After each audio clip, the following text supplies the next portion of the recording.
मेरे प्यारे विद्यार्थियों और उन सभी लोगों को जो इस वीडियो को देख रहे हैं, मेरी तरफ से नमस्कार।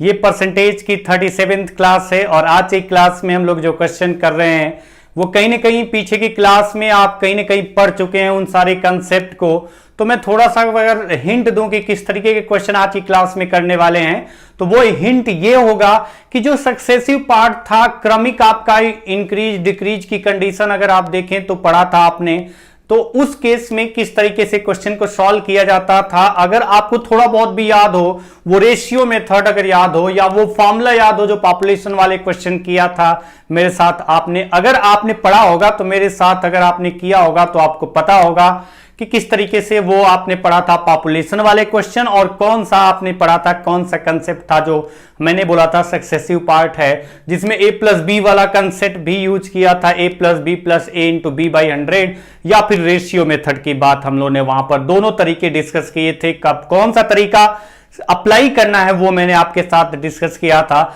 तो चलिए आज की क्लास में जो क्वेश्चन है उन कंसेप्ट से रिलेट करके उन क्वेश्चंस को डिस्कस करते हैं। जैसे कि पहला जो आपको क्वेश्चन दिखाई दे रहा है स्क्रीन पर, ये क्वेश्चन है the population of a town B is 77.77% more than that of town A.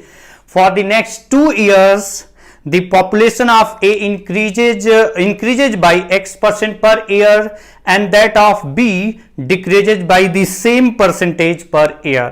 After 2 years, if the population of A and B becomes equal, then the value of X is। मतलब question ये है कि town B की population, town B की जनसंख्या town ए की जनसंख्या से 77.77% अधिक है। अगले 2 वर्ष के दौरान टाउन जो सर ए की जनसंख्या x% प्रति वर्ष की दर से बढ़ती है, और जबकि टाउन बी की जनसंख्या x% प्रति वर्ष की दर से घटती है। और यदि 2 वर्ष के बाद ए तथा बी दोनों शहरों की जनसंख्या बराबर हो जाती है, तो बताइए x का मान क्या है।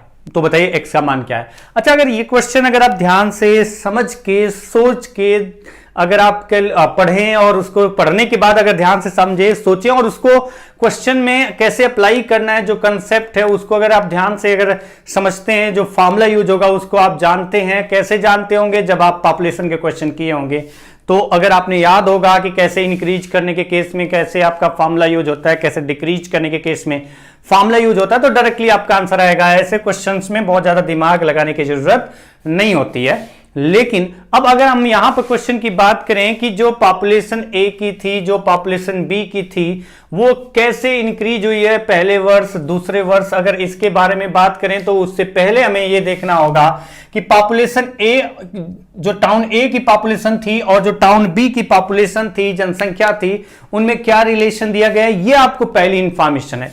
तो जो क्वेश्चन में इंफॉर्मेशन दी गई है वो स्टेप बाय स्टेप हम लोग आगे बढ़ते जाते हैं, करते जाते हैं।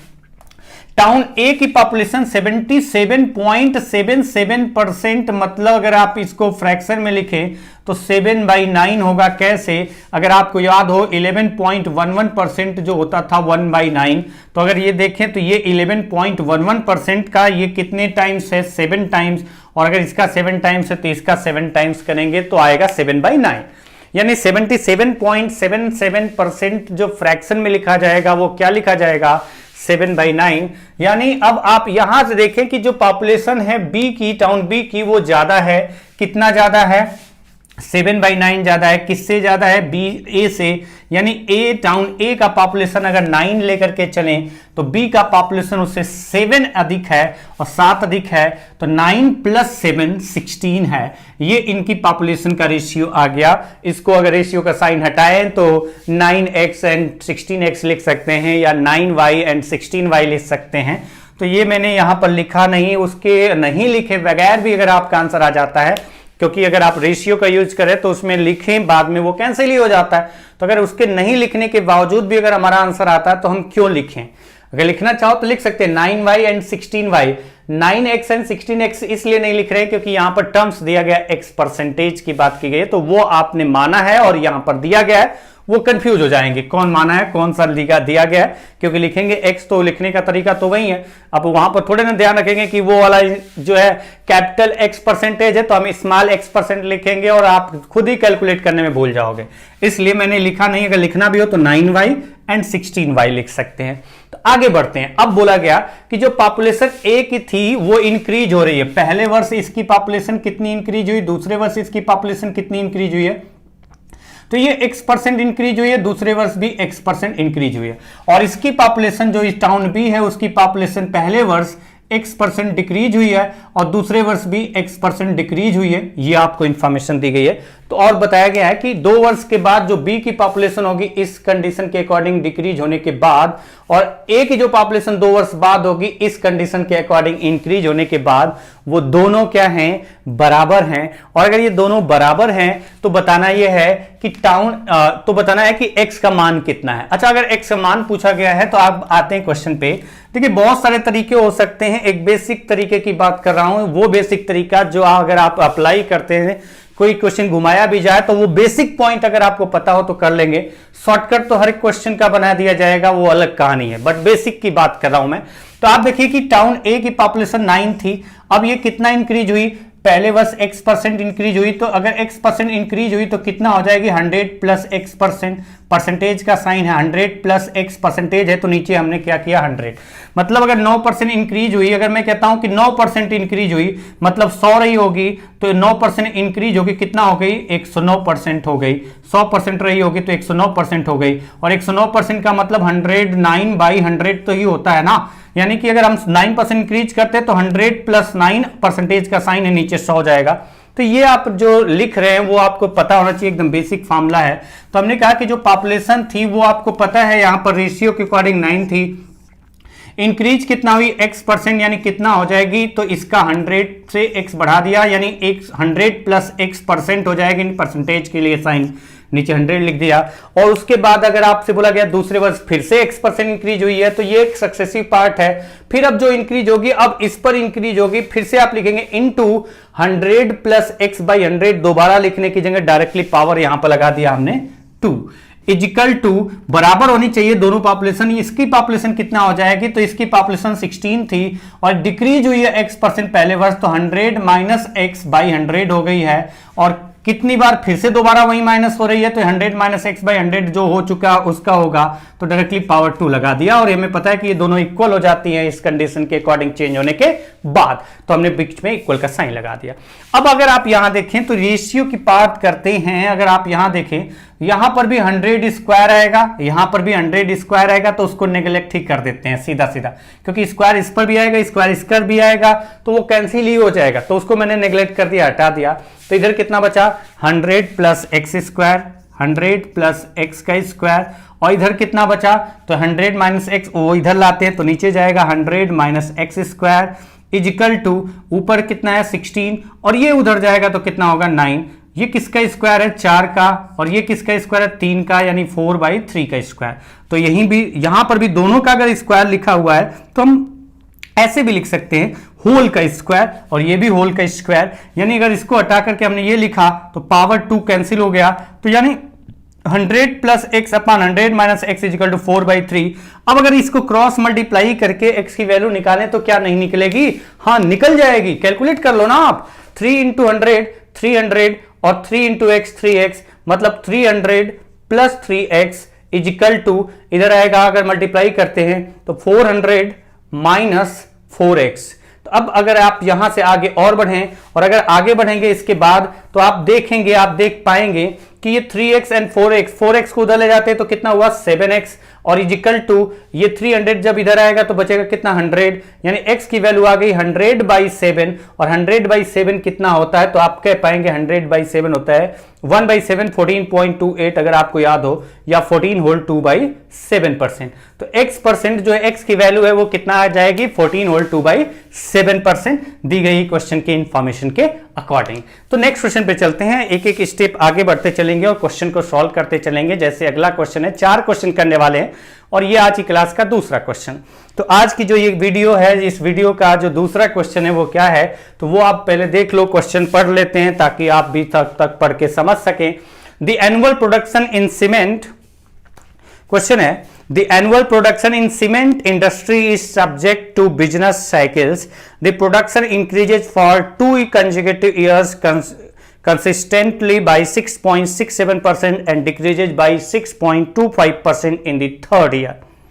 Again in the next 2 years it increases by 6.67% each year and decreases by 6.25% in the third year. Taking 2006 as the base year, what will be the approximate effect on cement production in 2012? अच्छा, एक point बात बताइए, जो आप पढ़ते आए हैं तो सक्सेसिव पार्ट लगेगा कि नहीं लगेगा, और सक्सेसिव पार्ट लगता है तो आप फार्मूला यूज कब करते हैं? जब फार्मूला आप लिखते हैं, जब फार्मूला जो यूज करते हैं a + b + a × b / 100, वो आपको पता है कि वो तब यूज करते थे जब इंटीजर में इंक्रीज की बात की जा रही हो, और यहां पर सक्सेसिव पार्ट है, और अगर आप देखें तो इंटीजर में बात नहीं की जा रही है, ये पॉइंट वाले परसेंटेज टर्म्स यूज किए गए हैं। तो यहां पर क्या फार्मूला बेहतर होगा या रेशियो? तो आपको पता है रेशियो बेहतर होगा, और इसके बेसिक कंसेप्ट सब आप कर चुके हैं, अगर पीछे की वीडियो देखें तो आपको दिक्कत नहीं होगी। तो क्वेश्चन क्या है कि एनुअल प्रोडक्शन, सीमेंट की इंडस्ट्री के एनुअल प्रोडक्शन के बारे में बात की जाती है कि जो प्रोडक्शन है वो पहले 2 वर्ष 6.67% प्रति वर्ष की दर से बढ़ता है, और तीसरे वर्ष 6.25% की दर से घटता है, और उसके बाद फिर से अगले 2 वर्ष 6.67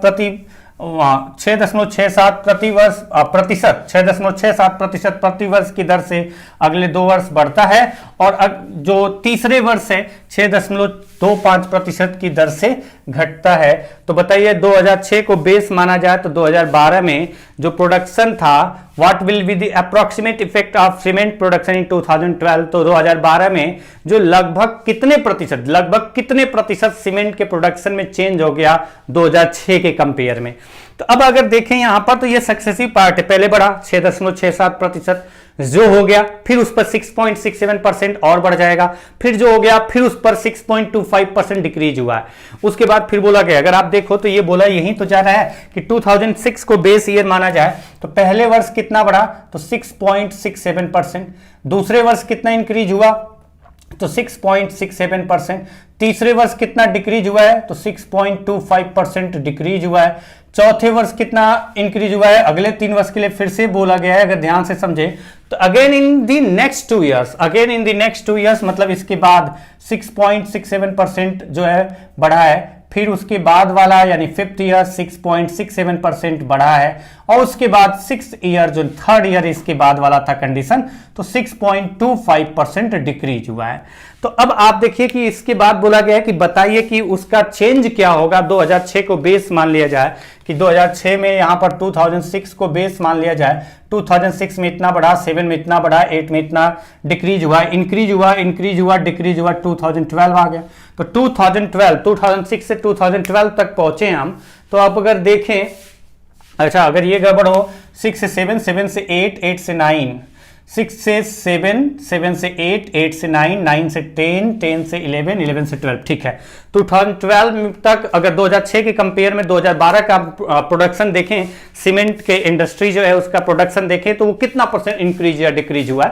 तो अब आप आ जाइए यहाँ पर जो परसेंटेज टेबल आपने पढ़ा है, अगर आपको थोड़ा सा याद हो तो 6.67% जो होता था वो आपने याद होगा, किया होगा, लिखा होगा, पढ़ा होगा, समझा होगा, और याद करके आपने प्रैक्टिस किया होगा। तो 6.67% 1/15 होता है, और अगर आप ये देखें कि 6.25% कितना होता है, अगर आपको याद हो तो आप कह पाएंगे डायरेक्टली कि 1/16, और अगर नहीं याद है, इतनी क्लास करने के बाद भी याद नहीं है, इसका मतलब आपने मन से तो कुछ किया ही नहीं है।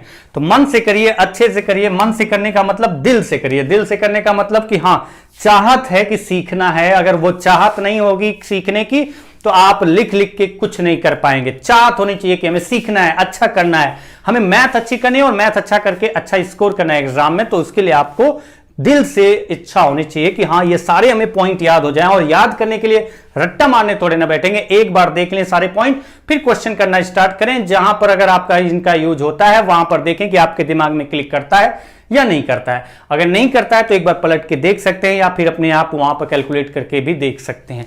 तो ये पॉइंट धीरे धीरे याद करिए, तभी फायदा रहेगा। और याद करने का तरीका जो होगा, जो बेहतर तरीका होता है प्रैक्टिस, क्योंकि प्रैक्टिस से जो याद होगा वो कभी नहीं भूलेगा।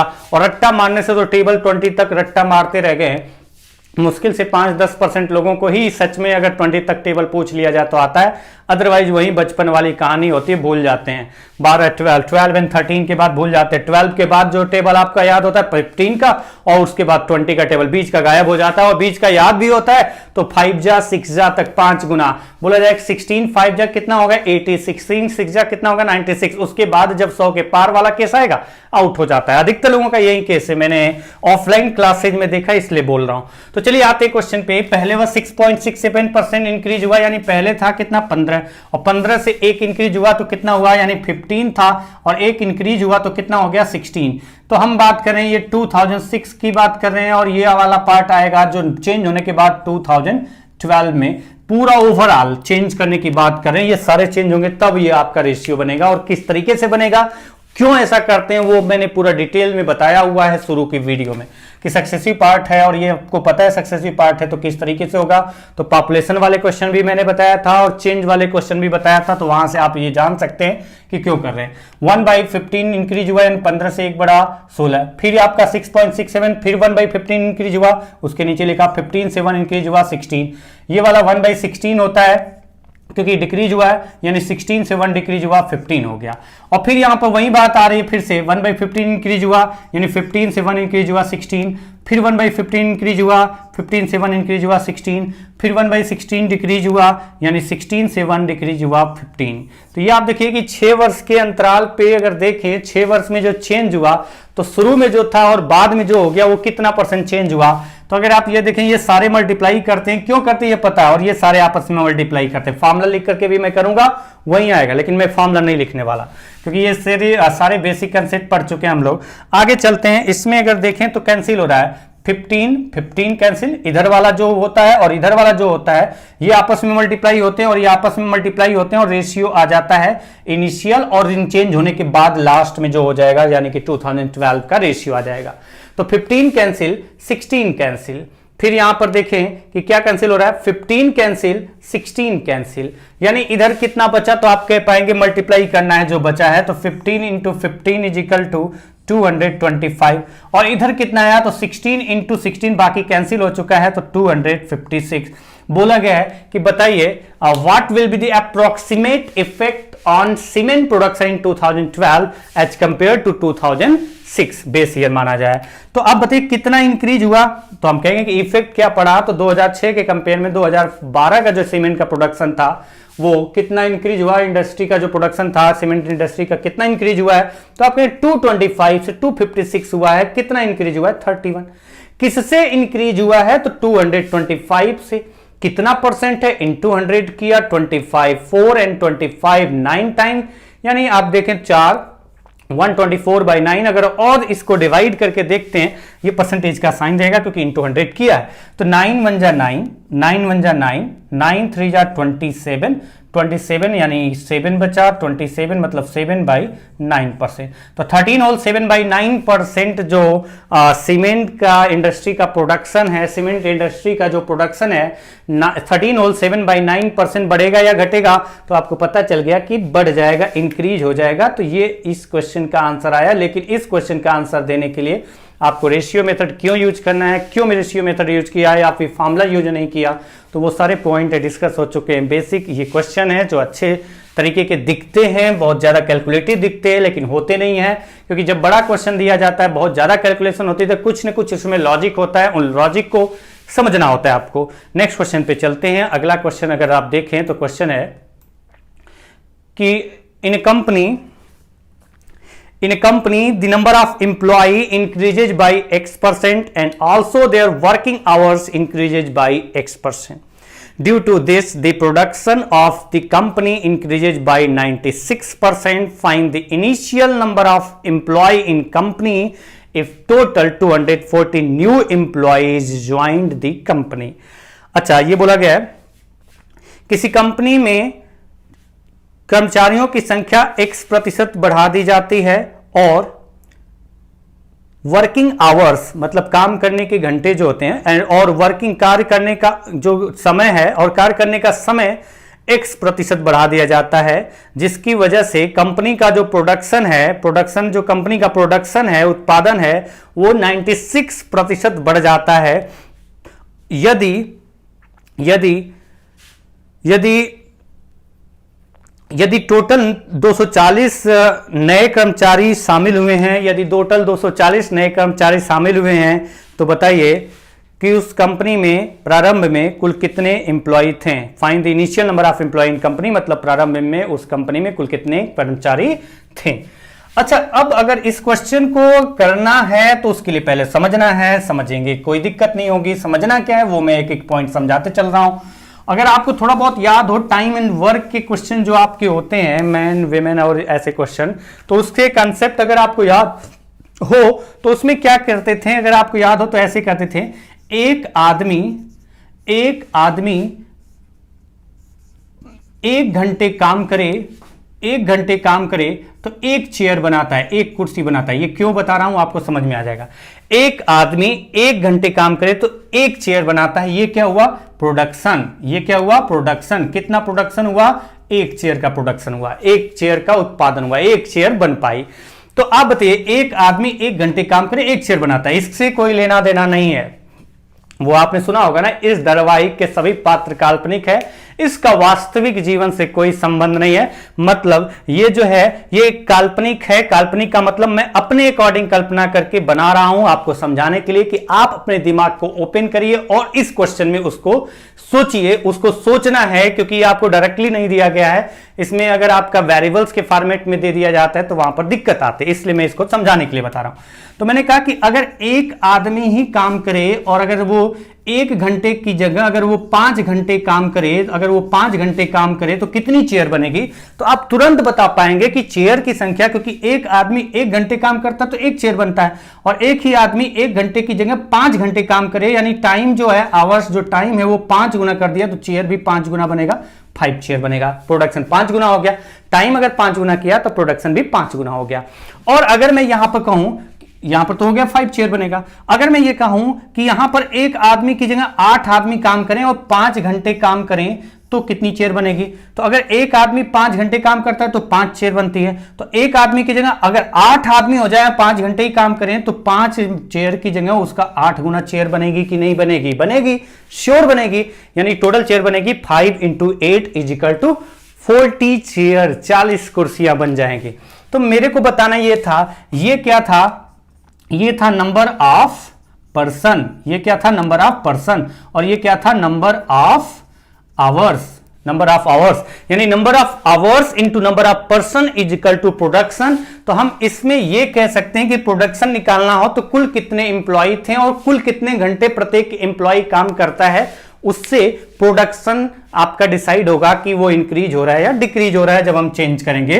तो वही लॉजिक अगर हम यहां पर यूज करते हैं, और वही लॉजिक यूज करते हैं कि अगर आप प्रोडक्शन निकालेंगे तो प्रोडक्शन निकालने के लिए आपको यह पता होना चाहिए कि नंबर ऑफ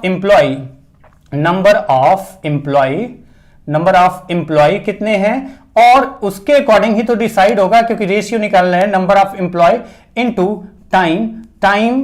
टाइम आपका क्या दिया गया है, ये आवर्स में, वर्किंग आवर्स में दिया गया है, तो टाइम इंक्रीज या डिक्रीज जो भी हो रहा है इनटू टाइम बराबर प्रोडक्शन। तो बताइए पहले जो प्रोडक्शन रहा होगा और जो बाद में नया वाला प्रोडक्शन हो जाएगा उसमें क्या चेंज होगा, जो चेंज करने के अकॉर्डिंग।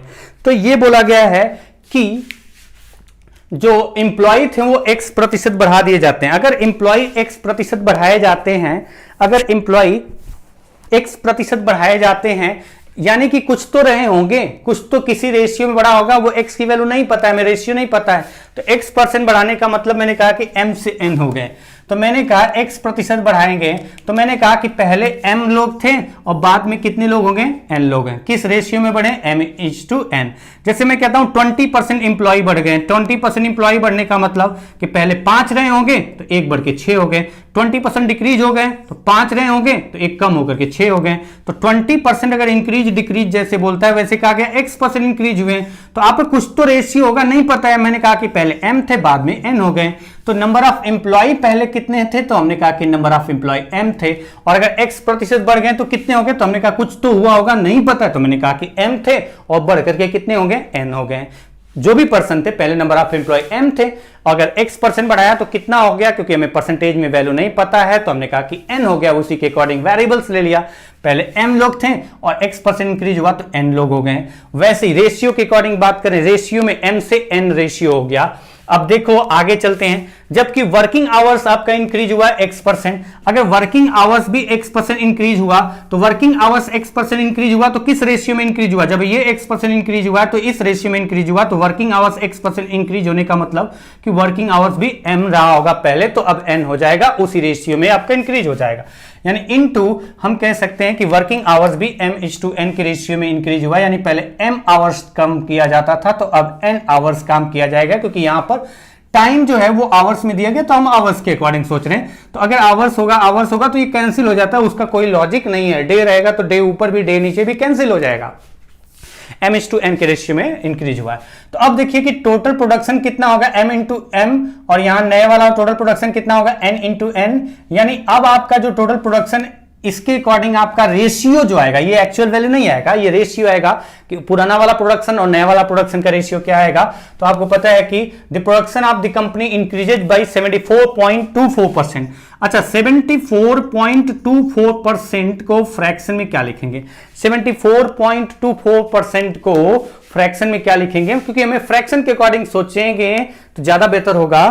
तो अब देखिए 74.24 को अगर लिखना है तो आप लिखेंगे 74.24 और डिवाइडेड बाय परसेंटेज का साइन है नीचे 100 जाएगा और पॉइंट 2 प्लेस पर है तो 2 जीरो बढ़ा दीजिए, यानी कि दोनों ऊपर नीचे 100 का मल्टीप्लाई कर रहे हैं तभी तो पॉइंट हट रहा है।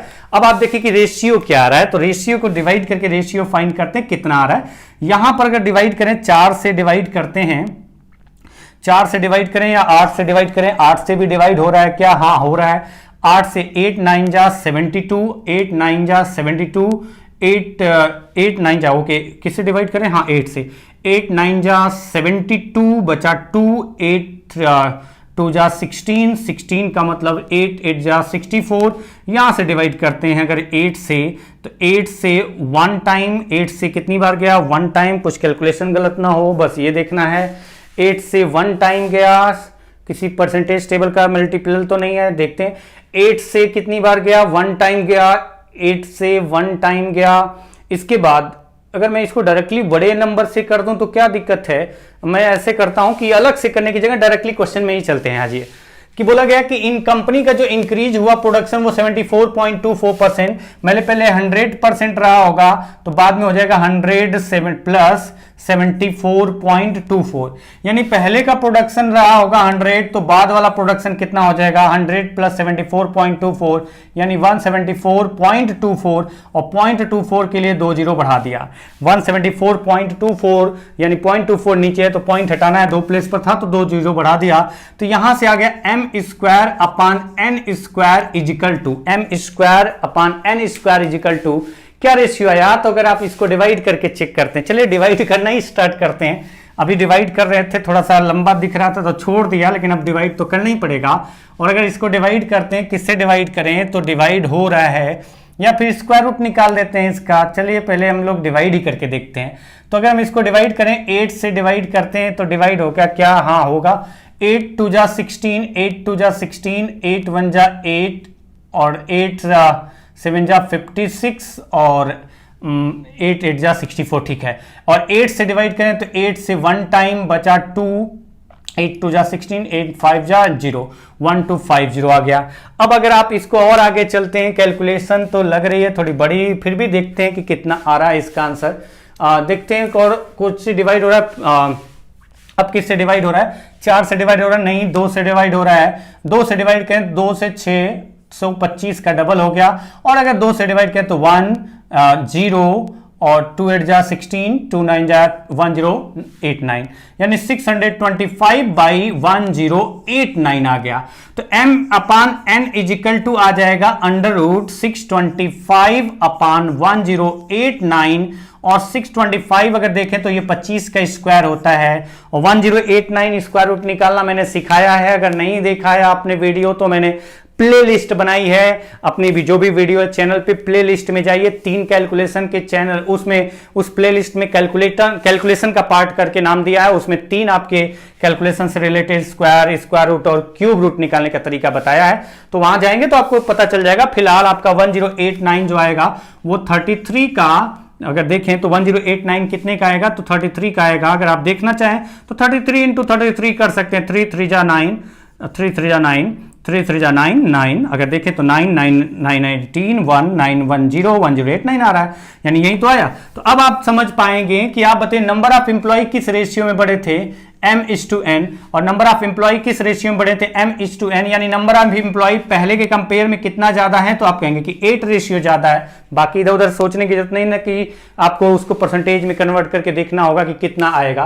क्योंकि इसमें बोला गया if the total 240 employ join the company, तो ये आपका नंबर ऑफ आवर्स है और ये आपका किस रेशियो में बढ़ा है, m/n, और ये m/n किस रेशियो में बढ़ा है, 25:25:33। तो रेशियो के अकॉर्डिंग कितना रेशियो एम्प्लॉय ज्यादा जुड़े हैं, नए एम्प्लॉय है 8 रेशियो। तो जो 8 रेशियो है, इस 8 रेशियो की वैल्यू हमें बताई गई है कितना, 240। 8 रेशियो की वैल्यू अगर 240 बताई गई है तो 1 रेशियो की वैल्यू कितनी आ जाएगी, 30, और अगर 1 रेशियो 30 आ गया तो 25 रेशियो कितना आ जाएगा, तो into 30, 25 into 30 is equal to 750 employ. ये आपका आंसर हो गया, 750 एम्प्लॉय उस कंपनी में थे। उस कंपनी में कितने एम्प्लॉय थे, तो सीधा सा आंसर देंगे आप, 750 एम्प्लॉय थे उस कंपनी में। शुरू में कितने एम्प्लॉय थे, 750 एम्प्लॉय थे। नेक्स्ट क्वेश्चन पे चलते हैं, अगला क्वेश्चन, और आज की क्लास का ये लास्ट क्वेश्चन है, और ये इसके बाद अगली क्लास जो होगी वो आप देखेंगे क्या होगी। तो चलिए ये क्वेश्चन क्या है, अगर आप देखें ध्यान से समझे तो कोई बड़ा क्वेश्चन नहीं है, लेकिन आप अगर नहीं समझते तो आपके लिए दिक्कत हो सकती है, क्योंकि जब भी कोई भी अगर आप देखते हैं वेरिएबल्स दिखाई देता है तो तुरंत दिमाग में कंफ्यूजन क्रिएट होने लगता है कि कैसे क्वेश्चन सॉल्व होगा। तो क्वेश्चन है, income of a person increases by x% and x by 2% during the first and third, but decreases by x% and x by 2% during the second and fourth year respectively. If the salary decrement during 4 years is rupees 24,800, then find the initial income of person if during first 2 year total salary decreases by 4%. बोला यह गया है किसी आदमी की आय पहले वर्ष और तीसरे वर्ष x% और x by 2% बढ़ती है, लेकिन दूसरे वर्ष और चौथे वर्ष क्रमशः x% और x by 2% घटती है। अगर इन 4 वर्ष के दौरान उसकी कुल आय 24,800 रुपए घटी है, तो बताइए उसकी प्रारंभिक आय, उस आदमी की प्रारंभिक आय कितनी थी अगर पहले 2 वर्ष में उसकी सैलरी 4% घटी है। तो अगर पहले 2 वर्ष में उसकी सैलरी 4% घटी है तो अब देखिए क्वेश्चन ऐसा नहीं कि बहुत टफ है, लेकिन अगर आप बेसिक कंसेप्ट जो पीछे की क्लास में पढ़ा है आपने, बहुत शुरू की क्लास में बहुत बेसिक कंसेप्ट अगर आपने पढ़ा है ना, तो आपको दिक्कत नहीं आ सकती ज्यादा। उन कंसेप्ट का यूज कैसे करना होगा उसको आपको समझना है, क्योंकि जब क्वेश्चन में केवल एक कंसेप्ट यूज होता है तो वो बड़ा आसान क्वेश्चन दिखता है, लेकिन एक से ज्यादा कंसेप्ट यूज होंगे जैसे ही वैसे ही आपको दिक्कत होगी, प्रॉब्लम क्रिएट होती है। तो ये बोला गया कि पहले वर्ष उसकी जो आय थी वो x% क्या हुई, इंक्रीज हुई। दूसरे वर्ष उसकी सैलरी जो आय थी, सैलरी थी, तीसरे वर्ष और चौथे वर्ष 4 वर्ष की बात की गई। पहले वर्ष और तीसरे वर्ष बोला गया है first and third year respectively x% and x by 2% increase हुई है। तो इंक्रीज कब हुई है, पहले वर्ष x% और तीसरे वर्ष x by 2%। उसके बाद बोला क्या गया है कि दूसरे वर्ष और तीसरे वर्ष डिक्रीज हुई है। कितना डिक्रीज हुई है, तो आपको बताया गया कि दूसरे वर्ष और तीसरे वर्ष क्रमशः, नहीं लिखा है तो मैं बोल रहा हूं, क्रमशः x% और दूसरे वर्ष और चौथे वर्ष क्रमशः x% और x by 2% डिक्रीज हुई है। तो हमने लिख दिया ये भी। तो अब आप बताइए कि यहां तक तो ये आपको इंफॉर्मेशन मिल गई कि हाँ जो कंडीशन है यहां तक की, कहां तक की, यहां पर तक की, ये तीसरे लाइन के या चौथे लाइन के यहां तक की, तो हमें पता चल गया कि ये दिया गया है। अब उसके बाद बोला गया कि 4 वर्ष के दौरान उसका सैलरी इतना डिक्रीज हुआ है, तो यहां से तो कोई डायरेक्टली लिंक है नहीं कि वहां पर हम उसका यूज करना स्टार्ट कर दें क्वेश्चन में। आगे देखते हैं, देन फाइंड द इनिशियल, यहां भी नहीं पता चलेगा। If during first 2 year total salary decreases bye 4%। अच्छा, पहले 2 वर्ष के दौरान उसकी टोटल सैलरी जो है ना वो 4% क्या हुई है, डिक्रीज हुई है, ये हमें पता चल गया। पहले 2 वर्ष के दौरान उसकी सैलरी 4% डिक्रीज हुई है। अच्छा, एक कंसेप्ट मैंने पढ़ाया था, बताया था, और एक और कंसेप्ट बताया था मैंने, अगर आपको बताया है, याद होगा आपको, तो एक फार्मूला बताया था a plus B plus A into B by 100। अगर एक के ऊपर एक, क्योंकि पहले वर्ष x% इंक्रीज हुई, और जो हो गई उस पर फिर अगले वर्ष x% डिक्रीज हुई, फिर जो हो गई उस पर x/2% इंक्रीज हुई, फिर जो हो गई उसके ऊपर x/2% डिक्रीज हुई। ये सक्सेसिव पार्ट है। तो इसमें मैंने आपको बताया था कि किस तरीके से आपका ये फार्मूला सक्सेसिव पार्ट कितना परसेंट चेंज होगा, ये आप निकालते थे, इस तरीके से निकालते थे। या फिर दूसरा ये था कि जितना इंक्रीज हुआ, अगर इंक्रीज हुआ, अगर मैं कहता हूं कि इंक्रीज हुआ, ये वाला पार्ट भी इंक्रीज हुआ, मैंने कहा कि इंक्रीज हुआ x%, और फिर इंक्रीज डिक्रीज हुआ x%, फिर डिक्रीज हुआ x%, तो ओवरऑल कितना परसेंट चेंज होगा। तो अगर आपको याद होगा x²/100%, ये फॉर्मूला यूज था। और यहां पर भी देख लीजिए इंक्रीज हुआ है डिक्रीज हुआ है, तो अगर हम यहां लिखते हैं प्लस x, तो यहां पर आएगा माइनस x, और प्लस यहां प्लस माइनस होगा तो यहां पर साइन आ जाएगा माइनस x²/100%, ये कैंसिल, यानी x²/100% डिक्रीज होगा। तो अगर आपको ये पॉइंट पता है तो पूरा लिखने की जरूरत थोड़े ना है। आप कहेंगे कि पहले वर्ष x% इंक्रीज हुआ है, दूसरे परसेंट x% डिक्रीज हुआ है, यानी ओवरऑल x% अपान x²/100% क्या होगा, डिक्रीज होगा। ओवरऑल x²/100% क्या होगा, डिक्रीज होगा। ये पता होना चाहिए आपको, अगर आपने पढ़ा होगा, शुरू की वीडियो देखा होगा और अच्छे से पढ़ते आए हैं, कहीं पर भी पढ़ा होगा, अगर इन सब से मतलब सारे कंसेप्ट परसेंटेज के, तो आपको पता होगा, क्योंकि ये लास्ट मोमेंट पे चल रहे हैं परसेंटेज के, तो कंफर्म हम ये मान के चलेंगे कि आप सब लोगों ने सारे कंसेप्ट पढ़ चुके हैं। अगर मेरी वीडियो पूरी देख चुके हैं तो आप सारे कंसेप्ट पढ़ चुके होंगे। तो एक जितना इंक्रीज हुआ उतना ही डिक्रीज हुआ, और सक्सेसिव पार्ट है तो डायरेक्टली x²/100% क्या होगा, डिक्रीज होगा। और डिक्रीज कितना दिया गया है, 4%, बराबर 4%। तो अब यहां पर कंफ्यूज मत होना कि माइनस आ रहा था यहाँ, तो माइनस क्यों नहीं लिखा, क्योंकि माइनस का मतलब डिक्रीज होता है, और यहां भी डिक्रीज है तो वो आपका माइनस कैंसिल हो जाएगा, यानी x² बराबर कितना आ जाएगा, 100 इंटू 4, 400, और ये परसेंटेज से परसेंटेज कैंसिल, यानी x की वैल्यू कितनी आ जाएगी, 20। अगर x की वैल्यू आ जाएगी 20%, तो आप कह सकते हैं कि x की वैल्यू 20 आ रही है, मतलब 20% हमने लिख दिया, बट x की वैल्यू 20 आ रही है। तो आपको पता चल गया कि पहले वर्ष कितना इंक्रीज या डिक्रीज हुआ। तो आपको यहां पर पता चला कि पहले वर्ष इंक्रीज हुआ है 20%, दूसरे वर्ष 20% डिक्रीज हुआ है, तीसरे वर्ष x/2 यानी 20/2 यानी 10% इंक्रीज हुआ है, और चौथे वर्ष यानी 10% क्या हुआ, डिक्रीज हुआ है। x/2 की वैल्यू तो 10% आएगी, डिक्रीज हुआ है। अब आते हैं क्वेश्चन के अगले कंसेप्ट पे। अच्छा, अब आप थोड़ा सा देखिए, ध्यान से समझना इस पॉइंट को। यहां पर मैं कर रहा हूं, जो बोला गया पहले वर्ष 20% इंक्रीज हुआ, 20% होता है 1/5, 1/5 इंक्रीज होने का मतलब 5 था, तो एक इंक्रीज होकर 6 हो गया। और दूसरे वर्ष भी 20% मतलब 1/5 है, लेकिन डिक्रीज हुआ है, तो आप कहेंगे 5 था, एक कम हुआ, 4 हो गया। थोड़ा सा ध्यान देना, थोड़ा सा ध्यान देंगे, कोई दिक्कत नहीं आएगी। फिर बोला गया तीसरे वर्ष 10%, जो कि वो 1/10 होता है। 1/10 अगर इंक्रीज हुआ है तो 10 था, 1 इंक्रीज हुआ, 11 हो गया। और थर्ड के बाद फोर्थ ईयर 1/10, क्योंकि डिक्रीज हुआ है तो 10 था, और 1 डिक्रीज हुआ, कितना हो गया, 9 हो गया। 1 डिक्रीज हुआ, कितना हो गया, 9 हो गया। तो बताइए 4 वर्ष के दौरान कुल कितना डिक्रीज हुआ, तो आप कह पाएंगे यहां पर। तो पहले तो आप देखो 4 है, 2 से 5, और 2 से 5 तो 4 कैंसिल पूरा। तो इधर कितना गया, 5 into 5 into 5 into 5 equal to 625, और इधर कितना आ गया 9 इंटू 11 99 इंटू 6 594। अब बताइए कि पूरे 4 वर्ष के दौरान, मतलब 4 वर्ष के बाद जो इनिशियल था और आफ्टर 4 ईयर इन सारे चेंज के बाद जो रेशियो आया इतना आया, तो यहां के अकॉर्डिंग कितना डिक्रीज हुआ है। तो आप यहां देख सकते हैं कि यहां के अकॉर्डिंग जो डिक्रीज हुआ है 594 है, 25 31 डिक्रीज हुआ है। तो जो 31 डिक्रीज हुआ है ओवरऑल 4 वर्ष के दौरान, वो आपको कितना दिया गया है, 24,800। तो जो 31 रेशियो है वो 24,800 रुपए के बराबर है। एक रेशियो कितना आएगा, 31 से डिवाइड करो, 800 रुपए आ गया, और एक रेशियो 800 रुपए आ गया। आपसे पूछा क्या जा रहा है, तो आपसे पूछा जा रहा है then find the initial income of the person. Initial income ये है, और 4 वर्ष में चेंज होने के बाद ये है। तो अगर एक रेशियो 800 है, तो इनिशियल इनकम यानी 625 की वैल्यू कितनी होगी, 625 इंटू 800 इजिकल टू 5